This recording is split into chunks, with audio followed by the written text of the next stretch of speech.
Hello बच्चों, कैसे हैं आप सब लोग। तो बच्चों, आज की हम क्लास स्टार्ट करते हैं। बच्चों, आज हम जो बुक है थर्ड बुक का चैप्टर नंबर 2 एंड 3, आज हम ये दोनों चैप्टर को समझेंगे। बहुत ही ज़्यादा आसान चैप्टर है बच्चों, बहुत ही ज़्यादा इजी चैप्टर है ये। और ये जो चैप्टर आता है बच्चों, ये दोनों चैप्टर मिला के 6 मार्क्स के आता है।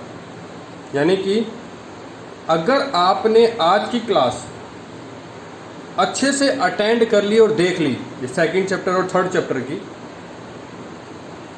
तो ये 6 मार्क्स आपके पक्का है बच्चों। ये 6 मार्क्स कोई भी नहीं ला सकता आपके, अगर आज की क्लास आपने बहुत अच्छे तरीके से समझ ली तो स्टार्ट करते हैं बच्चों। चैप्टर का जो नाम है वो है financial statement,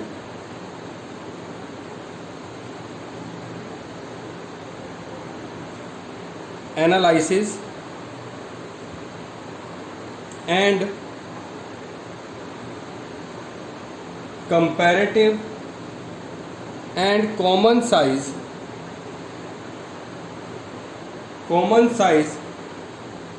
statement.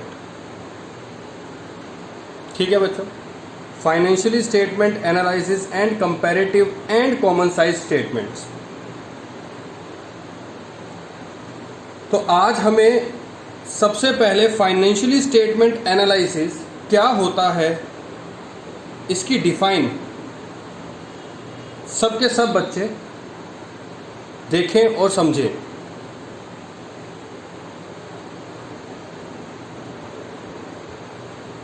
Financial statement analysis is a systematic process of analyzing the financial information in the financial statements to understand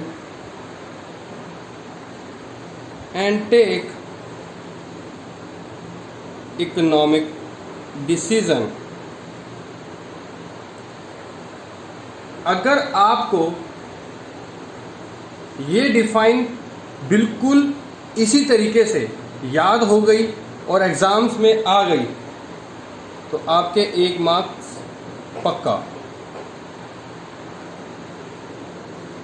financial statement analysis एक सिस्टमेटिक प्रोसेस है किसी भी फाइनेंशियली इंफॉर्मेशन को एनालाइज करने का,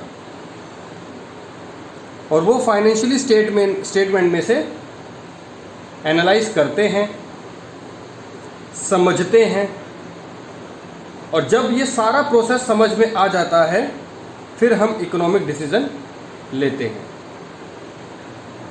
तो ये पूरी की पूरी एक डिफाइन है जो कि बहुत छोटी सी है और बहुत आसान है, एग्ज़ाम्स में बहुत बार पूछी गई है, जिसकी वजह से आपको 1 मार्क्स पक्के मिलते हैं। अब हम सेकेंडली बात करेंगे tools and techniques of financial statement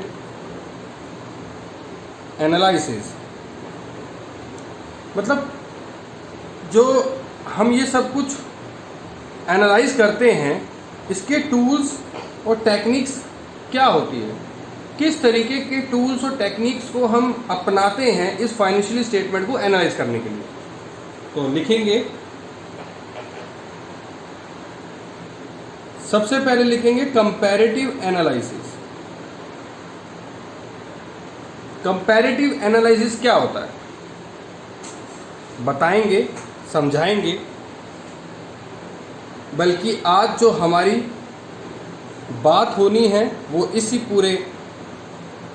पूरे टॉपिक पे, यानी कि कंपैरेटिव एनालिसिस और कॉमन साइज एनालिसिस।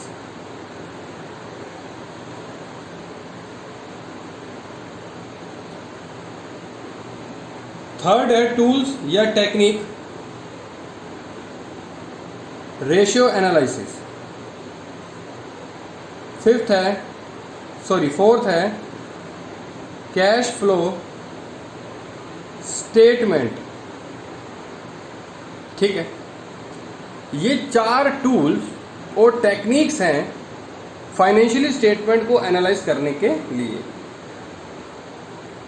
तो आज बच्चों हमारी जो क्लास है चैप्टर नंबर 2 एंड 3 की, इसमें लिखा भी हुआ है और मैंने लिखवाया भी है comparative and common size statement, which means आज जो हम बात करेंगे इस 2 पॉइंट्स की, यानी कि कंपैरेटिव एनालाइज और कॉमन साइज एनालाइज के बारे में बात करेंगे, जो कि चैप्टर 3 का प्रोसेस है। यानी कि चैप्टर 3 के अंदर ये कंपैरेटिव एनालाइज और कॉमन साइज एनालाइज दे रखा है।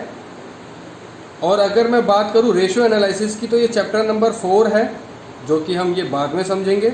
और कैश फ्लो स्टेटमेंट की अगर मैं बात करूँ तो ये चैप्टर 5 है, जो कि हम बाद में बात करेंगे। यानी कि कुल मिला के अगर आज जो हमारी बात होगी वो इन 2 पॉइंट्स के ऊपर होगी, जो चैप्टर 3 का पार्ट है। यानी कि ये जो पार्ट्स है दोनों, ये चैप्टर 3 से रिलेटेड है। ठीक है बच्चों, अब आगे थ्योरी के कुछ और पार्ट्स लिखिए।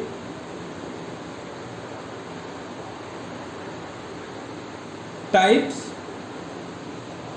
ऑफ फाइनेंशियल स्टेटमेंट एनालिसिस, या हम इसको कैटेगरीज भी कहते हैं। ठीक है, types of financial statements analysis, या हम इसको कैटेगरीज भी कहते हैं। तो ये भी बच्चों 4 तरीके के होते हैं। पहला, थोड़ा गैप दे देना, सेकंड गैप, थर्ड ज़्यादा गैप की ज़रूरत नहीं है, और फोर्थ। ये 4 तरीके के 4 पॉइंट्स होते हैं। कौन कौन से सबसे पहले लिखेंगे? External analysis, internal analysis,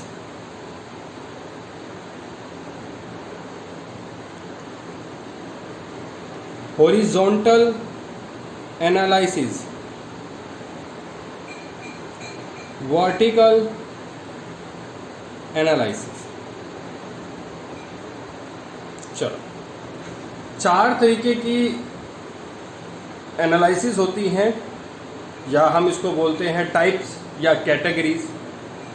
external, internal, horizontal, vertical.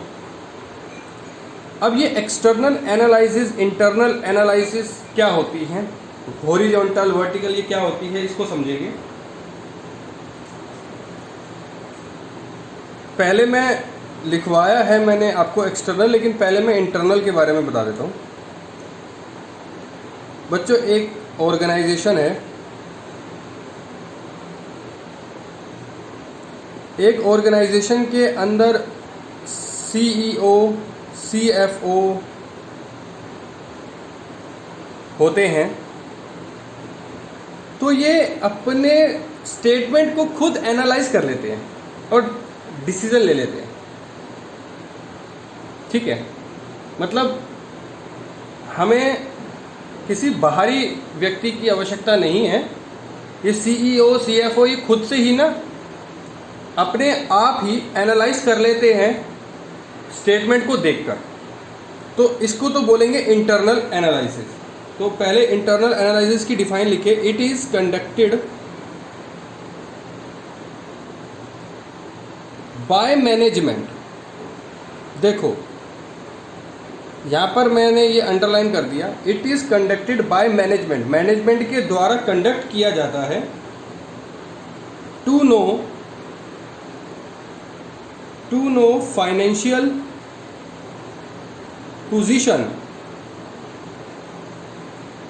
And operational efficiency of the business, यानी कि हम या ऑर्गेनाइजेशन के बंदे खुद ही इतने सक्षम हैं मैनेजमेंट के कि अपने आप ही फाइनेंशियल पोजीशन को जान लेते हैं और एक एक्शन, एफिशिएंसी एक्शन ले लेते हैं बिजनेस के पॉइंट ऑफ व्यू से या फिर उस एनालिसिस के पॉइंट ऑफ व्यू से। अब हम बात करेंगे एक्सटर्नल एनालिसिस की। इट इज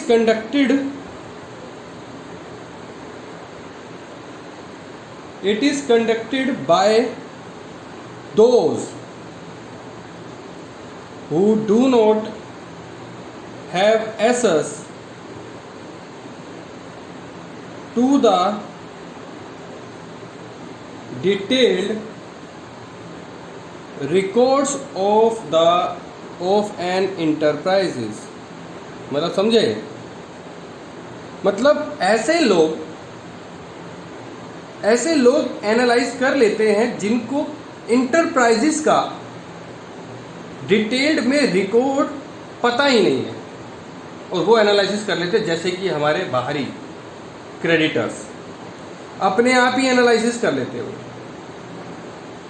मतलब एनालिसिस करने में क्या जा रहा है, किसी की पोजीशन जाननी हो अपने आप ही एनालाइज कर लेते कि अच्छा होगा या बुरा होगा, इसके साथ काम करना चाहिए नहीं करना चाहिए, या किसी और व्यक्ति से जिससे डील करता है उससे पूछ लिया करते हैं कि भाई ये व्यक्ति ठीक है या नहीं है, तो अपने आप ही एक एनालिसिस करने लग करते थे। तो उसको बोलते हैं एक्सटर्नल एनालिसिस, यानी कि बाहरी लोग जब इंटरप्राइजेस के बारे में ज़्यादातर चीज़ें नहीं जानता है, रिकॉर्ड्स को नहीं जानता है, उसके पास पूरा एसेस नहीं है, वो जब एनालाइज कर ले तो उसको बोलेंगे एक्सटर्नल एनालिसिस। तो ये एक्सटर्नल इंटरनल का समझ में आ गया। अब हम बात करेंगे हॉरिजॉन्टल एनालिसिस और वर्टिकल एनालिसिस। हॉरिजॉन्टल एनालिसिस को हम बच्चों एक और लिख लो, डायनामिक एनालिसिस भी कहते हैं, और वर्टिकल को हम स्टैटिक एनालिसिस भी कहते हैं। और जो हॉरिजॉन्टल एनालिसिस होता है बच्चों, वो कंपैरेटिव स्टेटमेंट होता है, जिसके बारे में आज हम पढ़ेंगे। और वर्टिकल जो होता है वो होता है बच्चों कॉमन साइज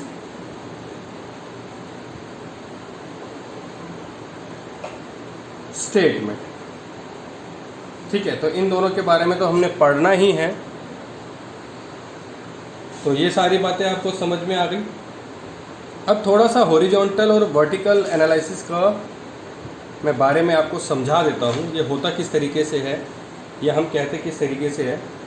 तो मैं आपको ये हॉरिजॉन्टल और वर्टिकल के बारे में समझाता हूँ, तो समझें। मैंने एक ये बीच में एक लाइन खींच दी, ठीक है, ज़्यादा बड़ी हो गई है, चलो एनीवे। और मैंने यहाँ पे लिखा हॉरिजॉन्टल और वर्टिकल। अच्छा, हॉरिजॉन्टल लाइन और वर्टिकल लाइन के बारे में हमने पढ़ा था कभी, है ना, बचपन में बहुत बार पढ़ा हुआ है। हॉरिजॉन्टल लाइन कैसी होती है? हॉरिजॉन्टल लाइन बच्चों ये इस तरीके से होती है ना, और वर्टिकल लाइन इस तरीके से होती है, स्टैंडिंग, है ना। ये तो पता ही है आपको, ये पता ही है, लेकिन मैंने फिर भी आपको बता दिया हॉरिजॉन्टल ऐसा होता है और वर्टिकल ऐसा होता है। चलो, अब मैंने ये लाइन बना के दिखाई है तो इसका कुछ महत्व है, इसलिए मैंने आपको बना के दिखाई है, एवं ही नहीं बनाई है मैंने। तो इसका क्या इंपॉर्टेंस है वो देखते हैं। चलो, मैंने यहाँ पे लिखा 2017-18, 2018-19, 2019-20। हम बात करेंगे यहाँ पर सेल की। किसकी बात करेंगे? सेल की। कोई पर्सन आया बाहर का, या लोन लेना है किसी भी पर्पज़ से, तो पर्सन आया एक्सटर्नल और वो हमसे पूछता है 2017, 18, 18, 19, 19, 20 की आपकी सेल क्या है। तो हमने बोला कि भाई 2 लाख रुपए की जो सेल थी वो 17-18 में थी, 2.5 लाख की सेल जो थी वो 18-19 में थी, और 3.5 लाख की जो सेल थी वो 19-20 में थी। अब हमने लिखा कैसे वो देखो, ईयर वाइज ईयर लिखा, अकाउंटिंग पीरियड वाइज लिखा, यानी कि 17-18 के अंदर हमारी 2 लाख की, 18-19 में 2.5 लाख की, 19-20 में 3.5 लाख की। अब देखो, ये मैं इस तरीके से देख रहे हो, ये मैं आपसे एक, अगर मैं बात करूं तो टाइम सीरीज के पॉइंट ऑफ व्यू से बात कर रहा हूं, अकाउंटिंग पीरियड के पॉइंट ऑफ व्यू से बात कर रहा हूं। तो इस तरीके की जो स्टेटमेंट होती है उसको बोलेंगे हॉरिजॉन्टल स्टेटमेंट। यानी कि मैंने पूरे साल का एक फिगर जान ली, पूरे साल की सेल कितनी हुई 2 लाख की, पूरे साल की सेल 18-19 की 2.5 लाख की, और पूरे साल की सेल 19-20 की 3.5 लाख की। मैंने ये फिगर आपसे year wise, year accounting period wise ले ली और इसको मैंने एनालाइज कर लिया। ये हो गई हॉरिजॉन्टल लाइन, हॉरिजॉन्टल एनालिसिस। तो ये देखो, ये समझ में आ रही है बात। इसी वजह से मैंने ये लाइन आपको बना के दिखाई थी कि इस तरीके से ये हमारा प्रोसेस चलता है हॉरिजॉन्टल एनालिसिस में। अब हम बात करेंगे वर्टिकल में। अभी तक हमने बात करी थी अकाउंटिंग पीरियड्स की, डिफरेंट अकाउंटिंग पीरियड्स की। किसकी बात करी थी? डिफरेंट अकाउंटिंग पीरियड्स की। अब हम बात करेंगे वन पीरियड की, ओनली वन पीरियड की। अब वो कैसे करेंगे? अब इधर देखो, सपोज इन केस मैं बात करता हूँ 19-20 की, ठीक है। जैसे कि हमारा फाइनेंशियल ईयर शुरू होता है, सबको पता है, अप्रैल से। तो मैंने यहाँ पर लिखा अप्रैल, मई, जून, जुलाई, अगस्त, सितंबर, अक्टूबर, नवंबर, दिसंबर, जनवरी, फरवरी और मार्च। ठीक है बच्चों, ये मैंने लिखा, मतलब मैंने पूरा मंथ लिख लिया, पूरे साल का। अब मैं आपसे पूछ रहा हूं, अप्रैल में कितने की सेल हुई? भाई 50,000 की। मई में 40 की, जून में 30 की, जुलाई में 40 की, अगस्त में 25 की, सितंबर में 35 की, अक्टूबर में 30 की, नवंबर में 25 की, दिसंबर में 30 की, जनवरी में 40 की, फरवरी में 25 की, मार्च में 35 की। देख रहे हो, मंथ वाइज मंथ मैंने लिखा और सेम अकाउंटिंग पीरियड का, एक ही साल का, बस मैं मंथ वाइज मंथ जो है एनालाइज कर रहा हूं। तो इसको बोलेंगे वर्टिकल। इसको क्या बोलेंगे? वर्टिकल या कॉमन साइज स्टेटमेंट। ये होता है कंपैरेटिव। बात समझ में आ गई? चलो, अब हम इसका डिफरेंस बिटवीन समझेंगे, जो कि पेपरों में 4 मार्क्स का आता है बच्चों। डिफरेंस बिटवीन पढ़ेंगे जो कि एग्जाम्स में 4 मार्क्स का आता है। तो चलो समझते हैं इसका डिफरेंस बिटवीन।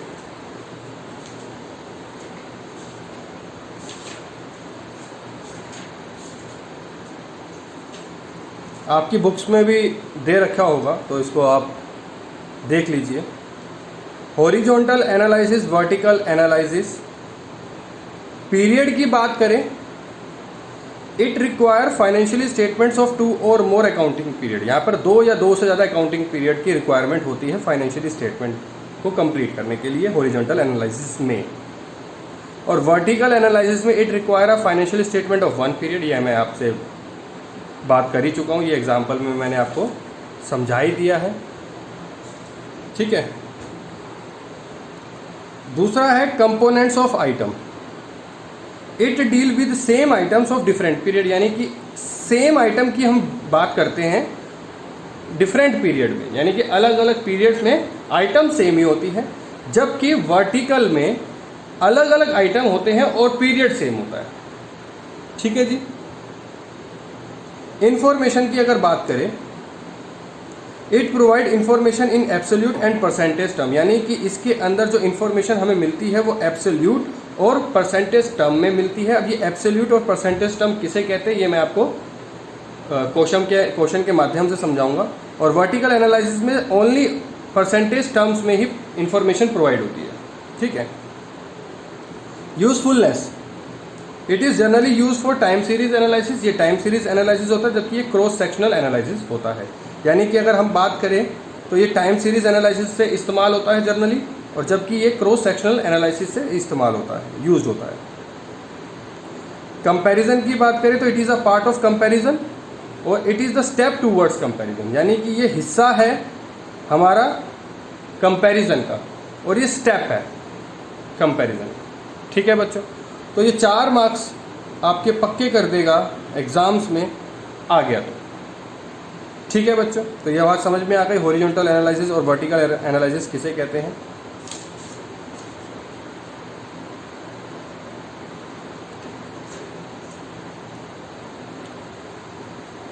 और बाकी जो है ये कुछ आपकी थ्योरी है, इसके आने के चांसेस इतने नहीं होते हैं।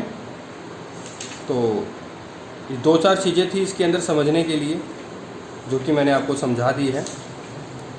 अब हम chapter 3 comparative statement and common size statement के बारे में समझेंगे।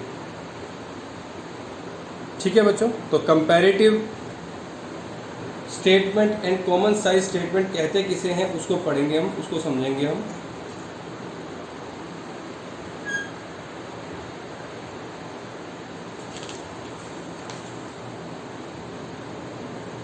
अभी हमने लास्ट क्लास में, मतलब अगर हमने लास्ट चैप्टर की बात करें तो चैप्टर हमने फर्स्ट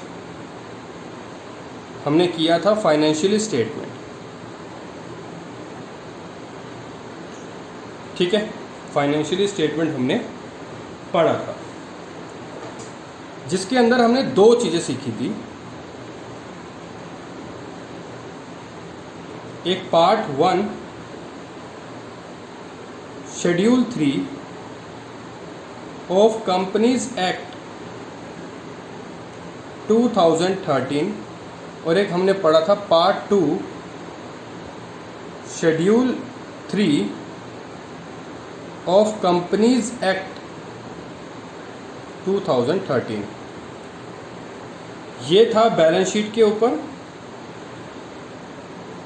और ये था स्टेटमेंट ऑफ P&L के ऊपर। तो अब हम जो बात करेंगे कंपैरेटिव और कॉमन साइज की, तो इस बैलेंस शीट को भी 2 हिस्सों में बांटना है और इस statement of profit and loss को भी 2 हिस्सों में बांटना है। यहाँ पर हम बात करेंगे तो ये होगा हॉरिजॉन्टल, वर्टिकल। उसी तरीके से यहाँ पर भी हॉरिजॉन्टल और वर्टिकल। यानी कि हॉरिजॉन्टल को हम क्या बोलते हैं, कंपैरेटिव,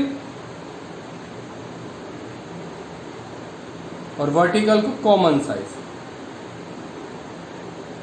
उसी तरीके से यहाँ पर भी कंपैरेटिव और कॉमन साइज। ठीक है, ये हम फर्स्ट चैप्टर में तो हमने ये पार्ट 1 शेड्यूल 3 के बारे में हम पढ़े हैं। अब जो चैप्टर 3 में पढ़ना है वो हमने इसके बारे में पढ़ना है। ठीक है बच्चों, अब मैं आपको इसमें कुछ बातें बताना जा रहा हूँ। जो हॉरिजॉन्टल कंपैरेटिव है, यानी कि statement of profit and loss का जो हॉरिजॉन्टल कंपैरेटिव है, ये बहुत इम्पॉर्टेंट है। और अगर मैं बात करूँ एग्ज़ाम्स के पॉइंट ऑफ व्यू से, तो सबसे ज़्यादा मैक्सिमम चांस इस वाले टॉपिक के ऊपर आने के हैं। तो बहुत ध्यान से इसको करेंगे और मेरी बात मानो तो इस वाले टॉपिक का सारे का क्वेश्चन, यानी कि ऑल क्वेश्चन आपने डन, यानी कि करने हैं, सारे क्वेश्चन करने हैं इस टॉपिक के। बाकी के जो टॉपिक्स हैं अगर उसको एक बार मतलब देख भी जाओगे, ऐसा नहीं है कि ये करने नहीं है, लेकिन आपको जो मैक्सिमम फोकस डालना है वो इस टॉपिक पे डालना है, हॉरिजॉन्टल कंपैरेटिव पे, जो कि स्टेटमेंट ऑफ P&L से होगा। बात समझ में आ रही? चलो स्टार्ट करते हैं कुछ क्वेश्चंस करना। और कुछ क्वेश्चंस करने से पहले हम सबसे पहले हम बात करेंगे कुछ फॉर्मेट्स की। अब आप कहोगे कि ये फॉर्मेट्स तो कुछ जाना पहचाना लग रहा है, तो आप बिल्कुल ठीक है, ये फॉर्मेट बिल्कुल जाना पहचाना है, क्योंकि हम ये फॉर्मेट जो है चैप्टर फर्स्ट में अच्छे से कर चुके हैं, समझ चुके हैं। अगर इसके अंदर कुछ चेंज हुआ है तो बताओ क्या चेंज हुआ है। 2 कॉलम एक्स्ट्रा जुड़ गए हैं एब्सोल्यूट चेंज और परसेंटेज चेंज के पास। बाकी आप एक एक चीज़ देख लीजिए जो हमने फर्स्ट चैप्टर में इस बैलेंस शीट को जो समझा था, पार्ट 1 वो ये था, ठीक है। एब्सोल्यूट चेंजेस और percentage changes, increase and decrease, ये हम फर्स्ट चैप्टर में बहुत अच्छे तरीके से समझ चुके हैं एक एक पॉइंट। भाई इसके अंदर 2 कॉलम ऐड हो गए हैं, क्योंकि जैसे चैप्टर बढ़ गया है उसी तरीके से कॉलम 2 ऐड हुए हैं, बढ़ गए हैं। एब्सोल्यूट चेंजेस यानी कि इंक्रीज हुआ है या डिक्रीज हुआ है, और परसेंटेज चेंज इंक्रीज या डिक्रीज परसेंट, यानी कि जो बढ़ा है तो कितना परसेंट बढ़ा है, घटा है तो कितना परसेंट घटा है। तो अभी हम इसके पॉइंट ऑफ व्यू से कुछ क्वेश्चंस करेंगे, तब आपको समझ में आएगा। तो चलो कुछ क्वेश्चन करते हैं। देखो बच्चों, ये क्वेश्चन है इलस्ट्रेशन नंबर 2, इसको हम देख लेते हैं, ढंग से देखेंगे। आपको ये सारा कुछ गिवन होगा, ये सारा कुछ आपको एग्जाम्स में गिवन होगा। और इस वाले चैप्टर की खूबसूरती क्या है, आपको अपना कोई दिमाग नहीं लगाना। जो मैक्सिमम आने के चांसेस हैं उसमें थोड़ा सा लगाना है, वो भी फॉर्मेट को देखते हुए। बाकी जो हम और उसके अलावा के टॉपिक्स की बात करेंगे तो उसमें हमको कोई एक्स्ट्रा दिमाग नहीं लगाना। बहुत ज़्यादा आसान चैप्टर है ये, फ्री फंड के मार्क्स आपको देने वाला है। शर्त यह है कि दिमाग से, ध्यान से पढ़ लो, बस दिमाग से भी नहीं, ध्यान से पढ़ लो। ध्यान लगाना इसमें, दिमाग भी नहीं लगाना, क्योंकि ये तो आप बचपन से करते हुए आ रहे हो, जो अभी आप सीखने जा रहे हैं या आप देखने जा रहे हैं। आपको ये सब कुछ पहले से ही गिवन होगा, बस आपको फॉर्मेट के अंदर करना क्या है। ये फॉर्मेट है जो हम पहले देख चुके हैं। इस फॉर्मेट के अंदर प्रीवियस ईयर का कॉलम पहले बनेगा और करंट ईयर का कॉलम बाद में बनेगा, ठीक है। प्रीवियस ईयर का पहले बनेगा, करंट ईयर का बाद में बनेगा, ध्यान रखना। और जबकि क्वेश्चन के अंदर करंट ईयर का पहले दे रखा होता है, प्रीवियस ईयर का बाद में दे रखा होता है। बस ये देखो, मैंने बोला ना, ध्यान देना है, दिमाग नहीं लगाना, ध्यान देना है। तो ध्यान देना है, फॉर्मेट के हिसाब से हमें चलना है, अदरवाइज हमारा क्वेश्चन गलत हो जाएगा। मैं आपको शुरू से ही, जब से ये बुक स्टार्ट हुई है, मैंने आपको शुरू से ये बात बोली है कि सारा काम जो होगा इसमें फॉर्मेट का होगा, ऊपर नीचे बिल्कुल नहीं करना, सारा ऑर्डर में होगा। तो यहाँ पर प्रीवियस ईयर, यहाँ करंट ईयर, जबकि क्वेश्चन के अंदर पहले आपको करंट ईयर दे रखा होगा और बाद में प्रीवियस ईयर दे रखा होगा। तो आपने करना क्या है, जैसा क्वेश्चन के अंदर दे रखा है, जैसा क्वेश्चन के अंदर दे रखा है, बिल्कुल हूबहू, कॉपी कहते हैं जिसे, बिल्कुल एज इट इज़ लिख लेना है यहाँ पर। बस आपको चेंज करना है तो करंट ईयर और प्रीवियस ईयर के अरेंजिंग में चेंज करना है, यानी कि पहले आ जाएगा प्रीवियस ईयर के अमाउंट और बाद में आ जाएंगे करंट ईयर के अमाउंट, बिल्कुल सेम, बिल्कुल सेम, ठीक है। यहाँ तक समझ में आ गया आपको? कोई डाउट, परेशानी, समस्या? चलो अब आगे बढ़ते हैं। जैसे कि मैंने आपको बताया, चैप्टर 1 के अंदर तो हमारा यहीं तक था, है ना, यहीं तक ही था जो फॉर्मेट था। अब चैप्टर 3 आ गया है तो 2 कॉलम बढ़ गए, एक तो एब्सोल्यूट चेंजेस का और एक परसेंटेज चेंज का बढ़ गया। अब ये एब्सोल्यूट चेंज का मतलब क्या होता है? पहले था 3 लाख, अब हो गया 360, बड़ा घटा, बढ़ गया ना तो 60,000 आ गया। कितना बढ़ा? 60,000, तो 60,000 लिख दिया।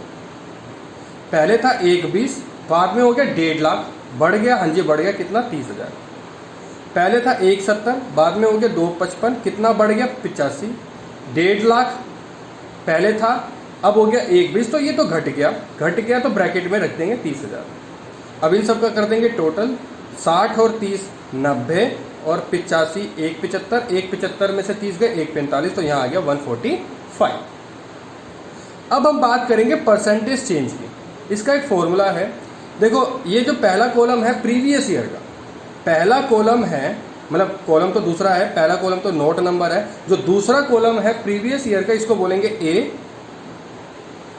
और जो तीसरा कॉलम है करंट ईयर का उसको बोलेंगे बी, और जो एब्सोल्यूट चेंज है उसको बोलेंगे सी। तो सी का फॉर्मूला बी माइनस ए, बी माइनस ए, बी में से ए को माइनस कर देंगे। और परसेंटेज चेंज जो आपका कॉलम नंबर 5th है उसको बोलेंगे डी, जिसका फॉर्मूला है सी अपॉन में A multiply by 100, C upon में ए मल्टीप्लाई बाय 100। देखो ये आप मैथ में करते ही हो तो आपको इसमें कोई घबराना ही नहीं है, ध्यान देना है ना बस।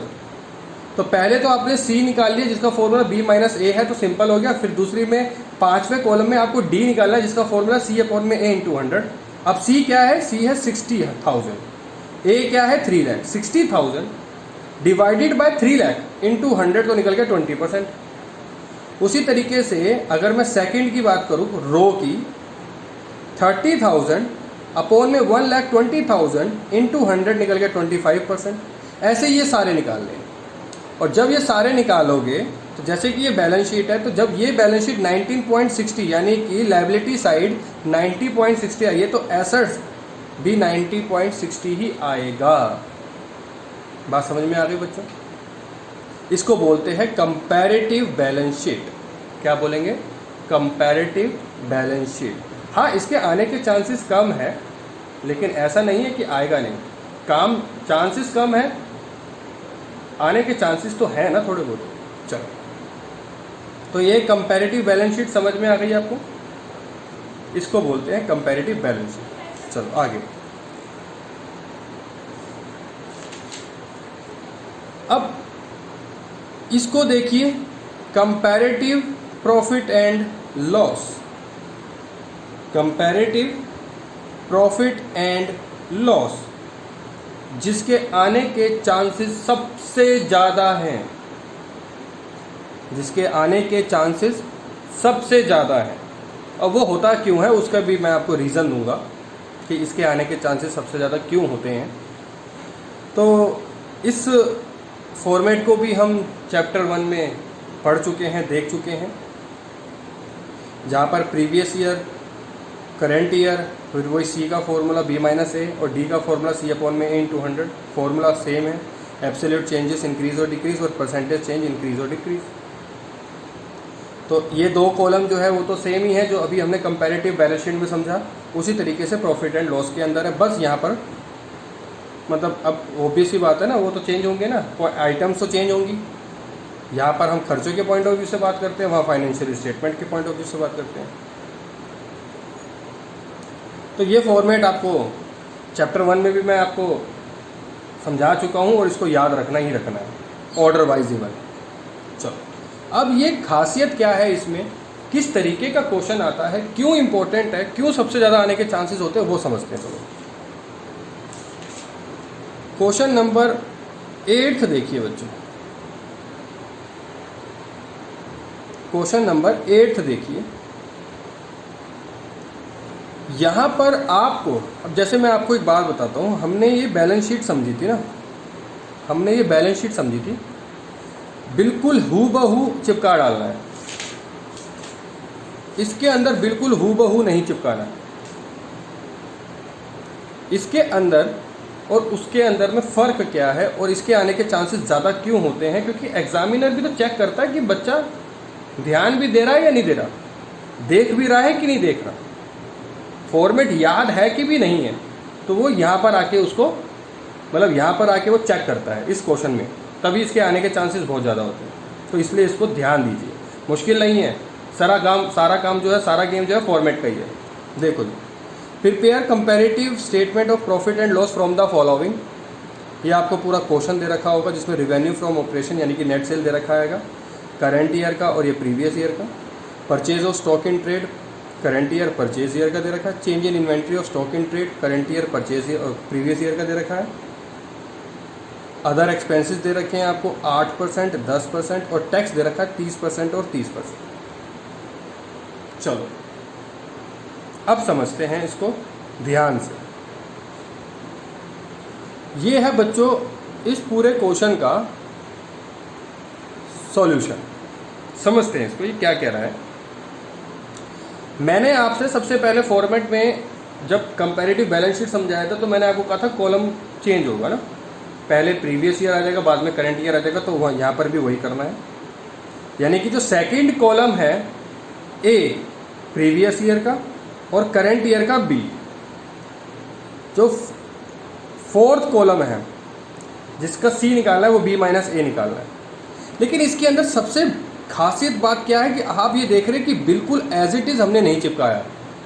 यानी कि रिवेन्यू फ्रॉम ऑपरेशन किसका पार्ट है, अब देखो फॉर्मेट में आइए, फॉर्मेट में देखिए रिवेन्यू फ्रॉम ऑपरेशन अलग से लिखा हुआ है, तो इसको अलग से ही लिखेंगे, ठीक है।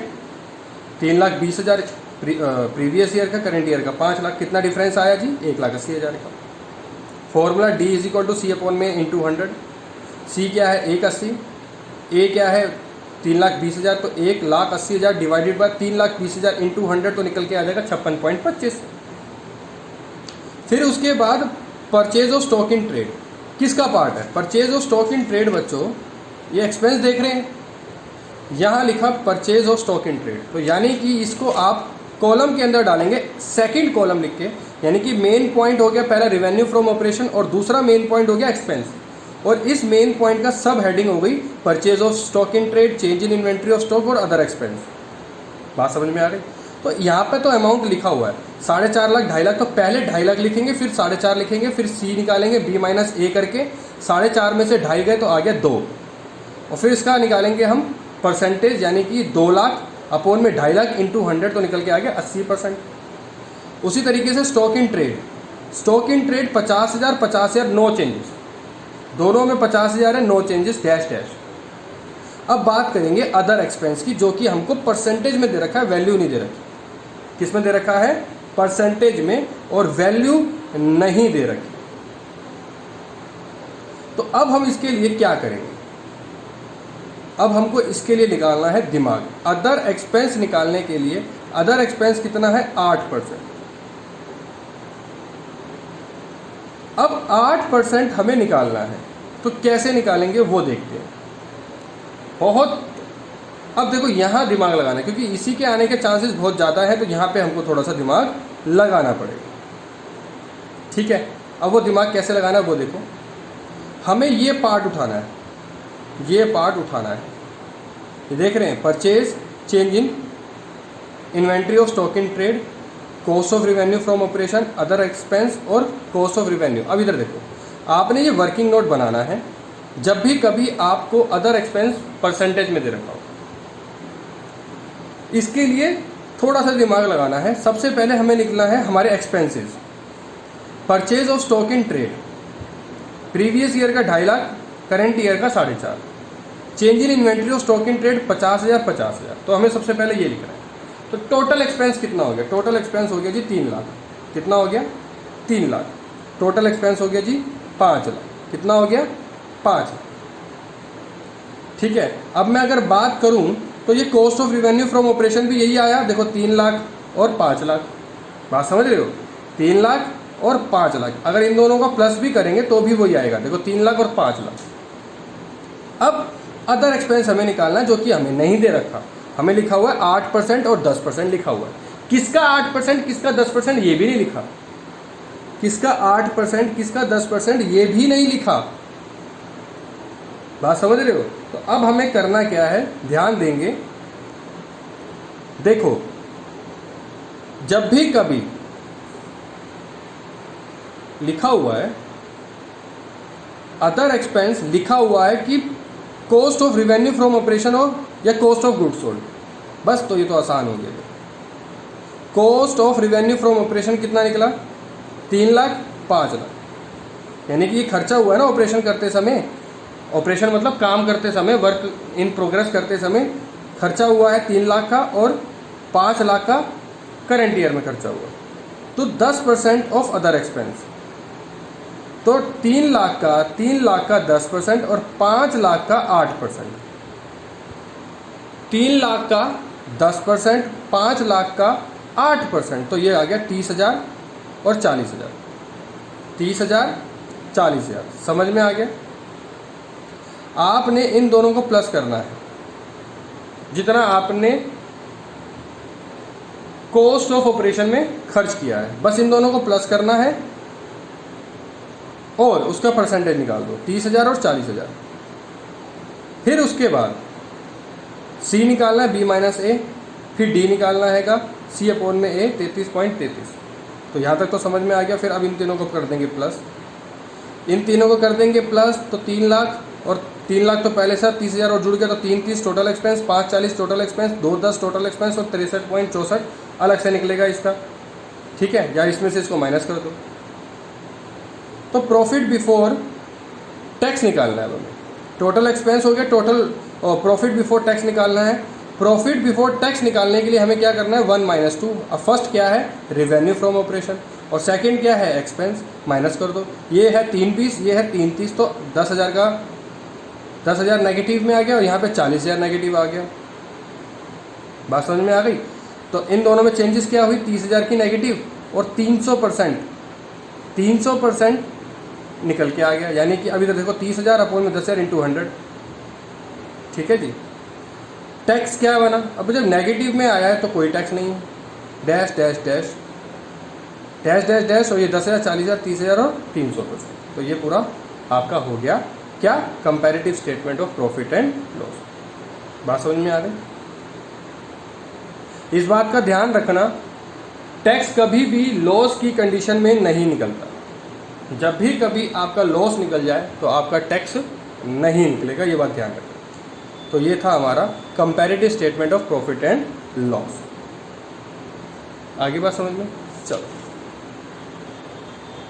अभी तक हमने कंपैरेटिव के बारे में पढ़ा, अब हम पढ़ेंगे कॉमन साइज के बारे में।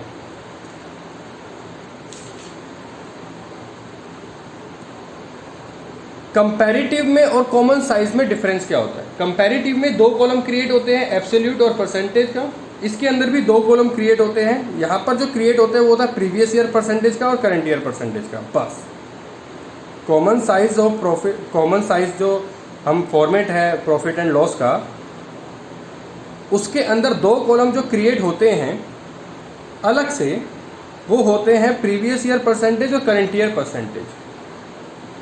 यानी कि अगर मैं बात करूं तो जो हमारे को वैल्यू दे रखी होती है उसको मानते हैं एब्सोल्यूट अमाउंट, और जो हमारे को अलग से 2 कॉलम क्रिएट करने होते हैं उसको बोलते हैं percentage of revenue from operation, यानी कि नेट से। बात समझ में आ गई। तो ये फॉर्मेट है, ये तो सब कुछ सेम ही है, बस ये फॉर्मेट थोड़ा सा चेंज हो गया। अब चलो कॉमन साइज का कुछ एक क्वेश्चन भी देख लेते हैं। Revenue from operation 10 lakh 7.5 lakh, other income दे रखी है 1,75,000, और purchase of stock in trade 7.5 lakh 6 lakh, stock in change in inventories of stock in trade -50,000 10,000, other expense आपको इसमें अमाउंट दे रखा है और रेट ऑफ इनकम टैक्स दे रखा है 50%। चलो जी, पहले क्या लिखेंगे, प्रीवियस ईयर के अमाउंट, बाद में लिखेंगे करंट ईयर के अमाउंट। और ये फॉर्मेट में ध्यान देना है, जो मेन आइटम मेन हेडिंग है जैसे कि revenue from operation other income, दोनों को प्लस कर देंगे तो आपका टोटल रेवेन्यू निकल गया। एक्सपेंस के अंदर 3 चीज़ें आएंगी, purchase of stock in trade, change in inventory of stock in trade और अदर एक्सपेंस। और भी चीज़ें आती हैं मगर इसमें 3 चीज़ें ही दे रखी हैं, तो इसके अंदर फिर परसेंटेज निकालना है। अब यहाँ पर चीज़ों को समझो, थोड़ा सा ध्यान दीजिए। यहाँ पर कैसे ध्यान देना है, कैसे करना है वो देखिए। सबसे पहले हम बात करेंगे रेवेन्यू फ्रॉम ऑपरेशन की। तो जो परसेंटेज निकलती है बच्चों, वो रेवेन्यू फ्रॉम ऑपरेशन को बेस मानकर ही निकलती है, ध्यान रखना। यानी कि 7.5 लाख अपॉन में 7.5 लाख इंटू 100, समझो। यानी कि हर वक्त आपको इसको बेस मानना है, किसको, रेवेन्यू फ्रॉम ऑपरेशन को। किसको बेस मानना है, रेवेन्यू फ्रॉम ऑपरेशन को बेस मानना है, ध्यान से समझ लो। तो 7.5 लाख अपॉन में 7.5 लाख इंटू 100 तो 100 आ गया। 10 लाख अपॉन में 10 लाख इंटू 100 तो 100 आ गया। 75,000 अपॉन में 7.5 लाख इंटू 100 तो 10%। 1 लाख अपॉन में 10 लाख इंटू 100 तो 10%। समझ में आ गई बात। यानी कि हर एक के परसेंटेज को निकालने के लिए आपको रेवेन्यू फ्रॉम ऑपरेशन को बेस मानना है। 6 लाख अपॉन में 7.5 लाख इंटू 100 तो आपका 80%। 7.5 लाख अपॉन में 10 लाख इंटू 100 तो 75%। 10,000 अपोन में 7.5 लाख इंटू 100 तो 1.33, 50,000 माइनस का अपोन में 10 लाख इंटू 100 तो माइनस का 5%। बात समझ में आ गई। उसी तरीके से 7500 अपोन में 7.5 लाख इंटू 100 तो 1%, 1%। 10,000 अपोन में 10 लाख इंटू 100 तो 1%। यानी कि जितने भी आपको, जैसे कि प्रीवियस ईयर का आपको परसेंटेज निकालना है, तो प्रीवियस ईयर के जितने भी आइटम हैं उसके नीचे आपको रिवेन्यू फ्रॉम ऑपरेशन को डिवाइड करना इंटू 100। ऐसे ही करेंट ईयर, बस इतना ही है और बहुत आसान है। बात समझ में आ रही। तो ये था common size statement of profit and loss का क्वेश्चन। इसको ढंग से देख लीजिए और इसको चलेगा भी ऐसा जैसे ये फर्स्ट +1 + 2 हुआ है टोटल रिवेन्यू निकालने के लिए, ऐसे ये दोनों को प्लस होंगे। उसी तरीके से एक्सपेंस निकालने के लिए इन तीनों को पहले प्लस करो, 82.33 और फिर 71.11। फिर आपको निकालना है प्रॉफिट बिफोर टैक्स, उसके लिए आपको थर्ड में से आपको फोर्थ माइनस करना है, थर्ड माइनस फोर्थ। तो जिस तरीके से आप वैल्यू को माइनस करेंगे उसी तरीके से आपको परसेंटेज को भी माइनस करना है। फिर less income tax, income tax आपको निकालना है 50%। किसका? इसका 50%। जो आपका प्रॉफिट बिफोर टैक्स निकल के आया उसका 50%, इसका 50%। तो इसका 50% निकल के आया 1,03,750। ऐसे ही 3,90,000 का 50% निकल के आएगा 1,95,000। यानी कि 3,90,000 मल्टीप्लाई 50 अपॉन में 100 तो 1,95,000। उसी तरीके से 2,75,100 इंटू 50 अपॉन में 100 तो 1,03,750। ठीक है। फिर 1,03,750 divided by 7.5 lakh, 1,95,000 divided by 10 lakh, तो इसकी ये परसेंटेज निकल के आ जाएगी। फिर आपका प्रॉफिट आफ्टर टैक्स कैसे निकलता है? 2,07,500 में से 1,03,750 माइनस करोगे तो 1,03,750। उसी तरीके से 390 में से 1,95 माइनस करोगे तो 1,95। उसी तरीके से 27.67 में से 13.33 माइनस करोगे, 83 माइनस करोगे तो 13.84। मतलब जैसे जैसे आपको वैल्यूएशन को प्लस माइनस करना है उसी तरीके से आपको परसेंटेज को भी प्लस माइनस करना है। बस निकालने के लिए, परसेंटेज निकालने के लिए हमेशा आपको रिवेन्यू फ्रॉम ऑपरेशन को बेस मानना है। ठीक है। चलो, तो ये था कॉमन साइज का प्रॉफिट एंड लॉस। अब हम देखेंगे बैलेंस शीट। बैलेंस शीट का भी वही कॉलम है सेम, इसको एब्सोल्यूट आइटम मान लेंगे और percentage change of balance sheet ऐसे ही प्रीवियस ईयर का और हम करंट ईयर का निकालेंगे। ठीक है बच्चों, अब इसका भी एक क्वेश्चन देख लेते हैं।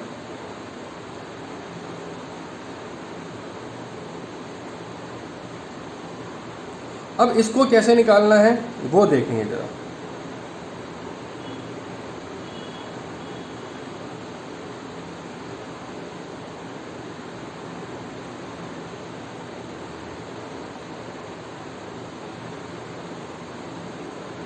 ये क्वेश्चन दे रखा है, ठीक है, ये क्वेश्चन दे रखा है, हूबहू बिल्कुल वैसे ही आपको लिख देना है जैसे कि हम पहले भी कंपैरेटिव में हमने समझा है, सीखा है, देखा है। उसी तरीके से आपको लिखना है, बस पहले प्रीवियस ईयर आएगा, बाद में आपका करंट ईयर आएगा। बस ये आपको आगे पीछे करना है और इस पूरे कॉलम को लिखेंगे एब्सोल्यूट आइटम और यहाँ है percentage of balance sheet total. अब देखिए इन सब का आप टोटल करिए, इन सब का आप टोटल करिए। इन सब का जब आप टोटल करेंगे तो यहाँ पर आएगा 1 करोड़, यहाँ आएगा 1,20,00,000। इन सब का जब आप टोटल करेंगे यहाँ आएगा 1 करोड़ और यहाँ आएगा 1,20,00,000। करने की ज़रूरत नहीं है, यहाँ दे रखा है, पहली बार दे रखा है ना। ये रहा 1 करोड़, तो पहले प्रीवियस ईयर लिखेंगे तो 1 करोड़, फिर करंट ईयर का 1,20,00,000 तो करंट ईयर का बाद में लिखेंगे। अब आपका प्रॉफिट एंड लॉस में और बैलेंस शीट में थोड़ा सा डिफरेंस है, आपको हमेशा टोटल को बेस मानना है। वहाँ पर रिवेन्यू फ्रॉम ऑपरेशन को हमेशा बेस मानना होता था, यहाँ पर आपको टोटल को, यानी कि टोटल एसेट्स का हो चाहे लायबिलिटी का हो सेम निकलेगा। 1 करोड़ 1 करोड़, 1,20,00,000 1,20,00,000, तो 60 लाख। अब इसका परसेंटेज निकालना है 31 मार्च 2018 का, तो 60 लाख अपोन में 1 करोड़ इंटू 100 तो 60%, 80 लाख अपोन में 1,20,00,000 इंटू 100 तो 66.67, 8 लाख अपोन में 1 करोड़ इंटू 100 तो 8%, 12 लाख अपोन में 1,20,00,000 तो 10%।